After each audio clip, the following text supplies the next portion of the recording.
Welcome to the Seven Figure Salon podcast. I'm your host, Helena Gibson, founder of Strut Hair Solutions and creator of the Seven Figure Salon Academy. This podcast is your one-stop shop for inspiration and business tips to help you build a strong foundation for your beauty business. So this is episode number 23, and with me today, we have Kayla Gokin, who is our store manager from Solana Beach. And welcome, Kayla, again. Hello again.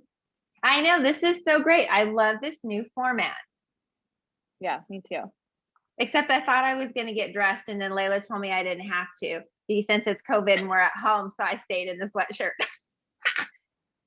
Yeah, but it's very on brand color-wise. That's what she told me. She said, since it's green, you're okay. So I was like, nice. Yep. Yeah, there you go. And I just own nothing but black, so that's never going to happen. So I was like, I looked in my closet before to get dressed, and I thought, all I have in there is black, but I was wearing this. And she said, oh, you can just leave that on. And I was like, yeah, nice. I don't have to get dressed. I'm not have to get dressed for. So everybody was loving this new format. Did you get any feedback from Ross or any of your family or something?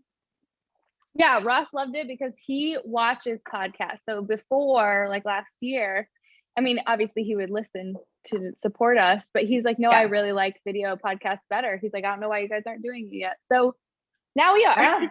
Oh, that's awesome. Well, I noticed on our social, because now we have more ways to get it out. So when we were looking at our downloads and stuff, we actually had more downloads. And I think it's because they know that they can actually see us now.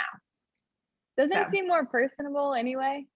That's what I thought. I had a note about that. Yeah, I think it's more intimate that they can actually, especially since people aren't driving right now. And the shorter format, I like that better too than trying to create something for 45 minutes. I think people are in that bite size now, right? Mm-hmm. Totally. So I'm with you. All right.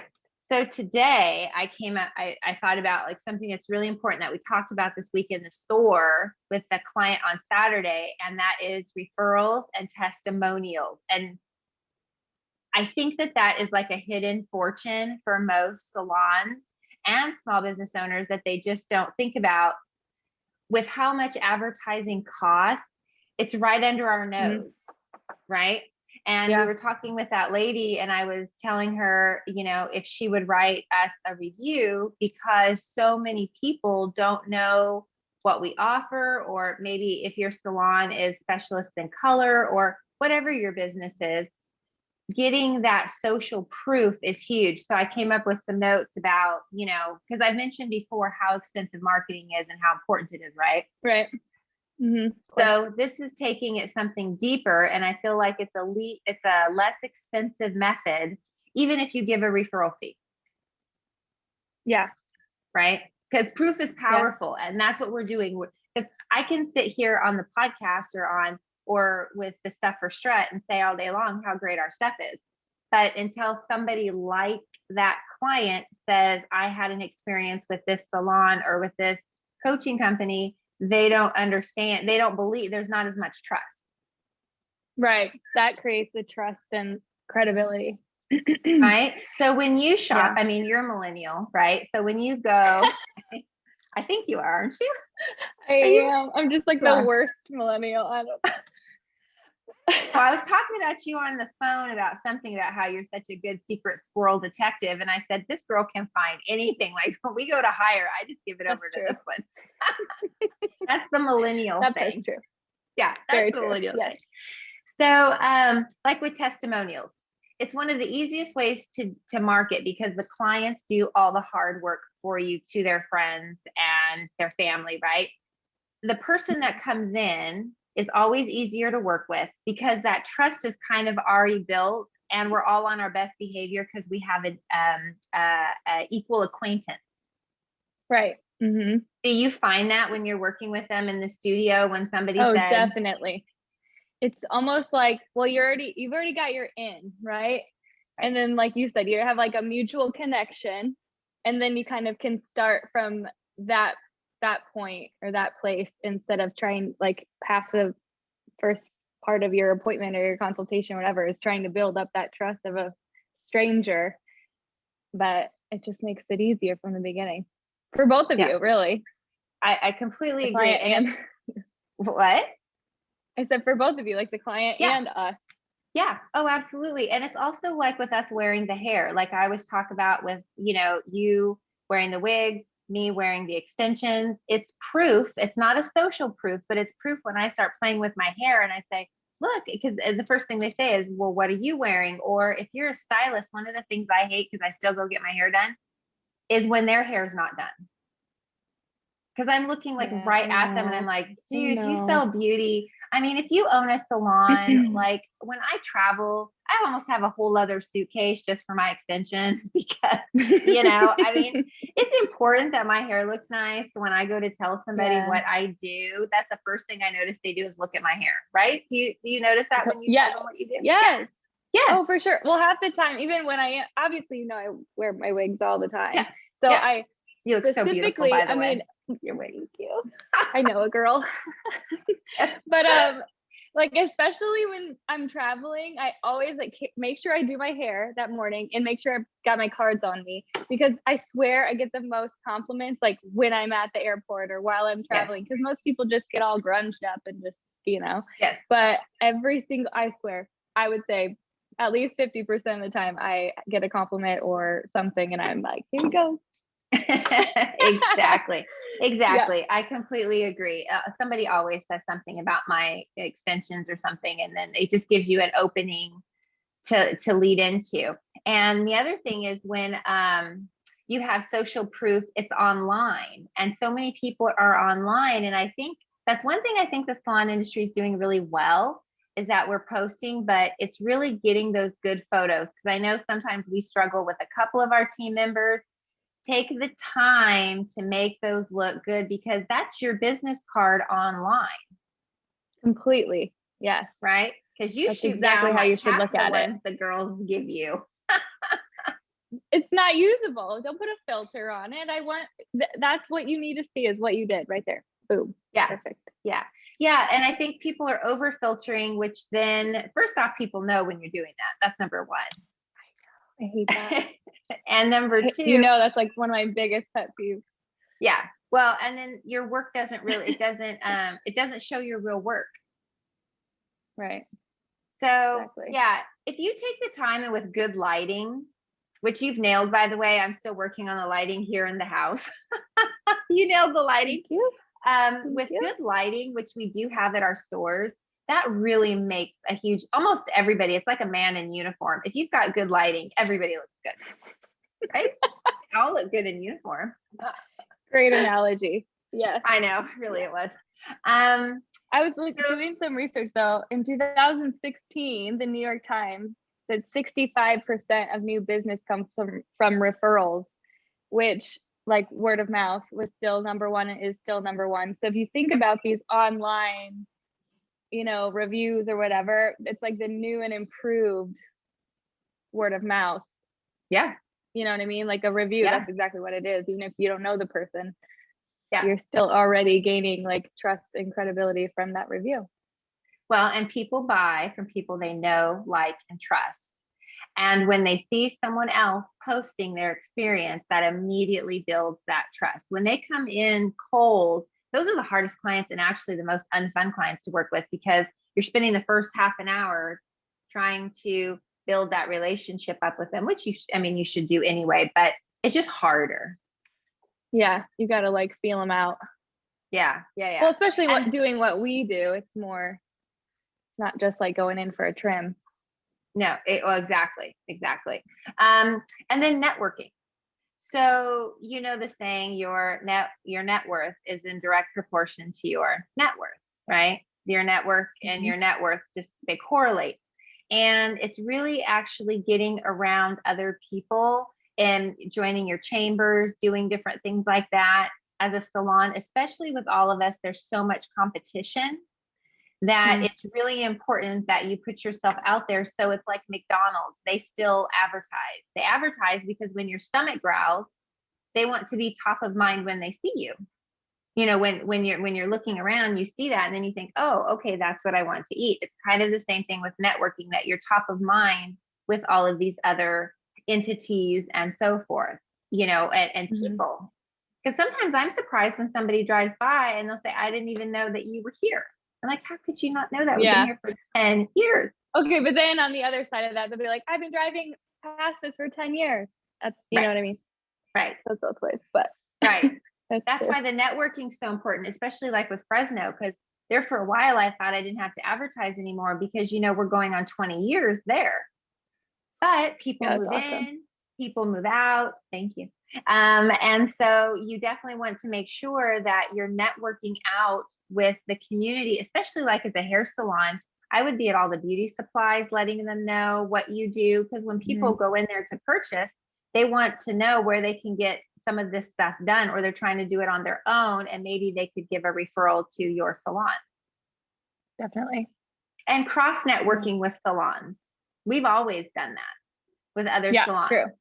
Because sometimes you don't have time to get to them, especially when we were super busy. Sometimes they offer services that you don't offer. That's what I was going to say. Yeah. And it just really builds goodwill, wouldn't you say? Yeah. If anytime someone calls and asks for something that we don't offer, then of course I'm like, hold on 1 second. I can Google this phone number for you. Yeah, exactly. It's always taking. And then they'll remember if they need something that we do, they'll be coming on back. I agree completely. And also, as you're doing more online, if you get haters, which they happen, we've already had, a few ourselves.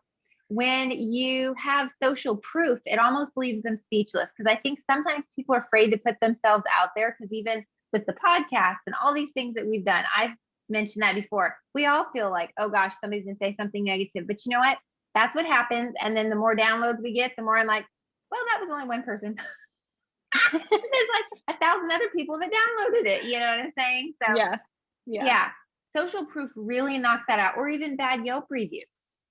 That's what I was about to say too. We're on the same page. Yeah. I feel like I know. I commend you though on how you have in the past replied to negative reviews, because I think that's also super important. Because half the time, like you have to take Yelp kind of with a grain of salt, or take some reviews with a grain of salt, right? Like people are going to get on anywhere. If they're angry, they're more likely to review, number one. And number two, the lines of emotion and facts are always blurred in that moment, right? Of course. So yeah, I definitely commend you on how you always reply, and it's very still respectful, but diplomatic. That's come with age. That comes after a while. It's a learning in progress, because when we had that one that really wasn't ours or something that you even replied to, like trying to figure out the right words, because it's really however you go at it, the clients know. Because here's the thing, I think everybody knows now, the people that review on Yelp are either uber happy or uber crazy. Typically, it's one or the other. It's because whenever you get, like I tell you guys, even in the studio, when you give normal service, what people expect, you're just doing what they expect, right? I mean, that's not worth a review. But when you go above and beyond and you actually find out that phone number, like you said, that they'll remember, or if, something is delayed or the cut was bad or whatever, those are the things where they actually go online. And take the time out to do it. Yeah. Because it does take time to do it. And even myself, with the shop, I think, what was it, like 2 years ago, I told you I refused to review unless somebody just did something so horrible, because I didn't want that karma even on our studio, right? I'm like, and then I started tipping bigger, because it was like, okay, I want what you put out there is what comes back at you. And if you're tight with what you're doing or quick to judge, then all that comes back. Then all that takes time and experience, Sure. That's why I started reviewing more on Yelp myself, because I'm like, well, I can't be, in the studio asking for reviews all day if I'm not reviewing. Exactly. Like, thank you, Rodrigo at AutoZone. I really appreciate you putting in my hair. Right. I remember that. You didn't have to put it in. We all know that. Yeah, exactly. No, and that's exactly it, is taking the time to do those things that you ask other people to do. It's almost like the golden rule, because it is a universal energy exchange. And so, the Yelp reviews are, are important, but I think it's just as important as how you respond. Totally. Yeah. So with that being said, we go so deep into this, into our Salon MBA program. That was the signature program that we created during COVID that really helps to build the foundation of all of these things, that when you find these little honey pots of where little fortunes are kind of all over, and you put it together, it can really make a difference. One, on your client's experience, two, on your team's experience, because they keep growing while they're with you, and the client's, experience on what happens. I mean, it's so important to have such a strong foundation. And in our coaching program, we teach every single thing that we do in the store, and we're doing all this lifetime, because you have to be careful. A lot of programs that are out there, they don't actually own a salon. They're not actually out there with you. They're from, 20 years ago. And since COVID, everything has changed, and the client has changed, wouldn't you say? Like how? Absolutely. I mean, she's definitely a different client than she was the first 3 months of 2020. Yes. No doubt. Yeah. And so we've all changed. Well, yeah, I know. Some of us just don't get dressed anymore. It all opens back up. I don't know what I'm going to do. Somebody may or may not be wearing slippers, like whatever. Yeah. I may or may not put on pants. Who knows? We don't know. I have to tell you, it's funny. I got on a Zoom when this all first started, and I had a little tiny pair of shorts on because the Zoom was only supposed to be like 30 minutes. It ended up being an hour. I so had to go to the restroom, and I had to sit there and dance because I had those little shorts on. So I refused to do that, because you get caught when you try. Like, I had a really nice shirt on and like nothing down below. I was like, oh my God. I was so busted, but not busted, if you know what I mean. Yeah. Your face probably just said it all. Oh, I'm sure it did. It was probably just like filling up with water, sitting there. Anyway, so in our Salon MBA, the cool thing is you get to work with Kayla and I all the time, twice a month. Ask all your questions, what's working, what's not working in your salon. It's a really amazing program. So if you would like to know more information about it, you can go to the salonmba.com. We have all the info on there. And if you've loved this podcast, again, with us on Testimonials, Referrals, please leave us a review and subscribe. That helps us get our message out to other salon and business owners. And you can follow us on your favorite social media channels. We are on Instagram, Facebook, and I guess that's all I had. Do you have anything else? And YouTube. Oh yeah, and now YouTube. Duh. That's right. Now YouTube. Yes, we're building up the YouTube. Subscribe, share. Yeah. See if we put on pants today. Maybe not. It's a mystery. I have to keep these short. All right. Well, thank you for your time this week, and we will see you again next week. Bye for now. Bye.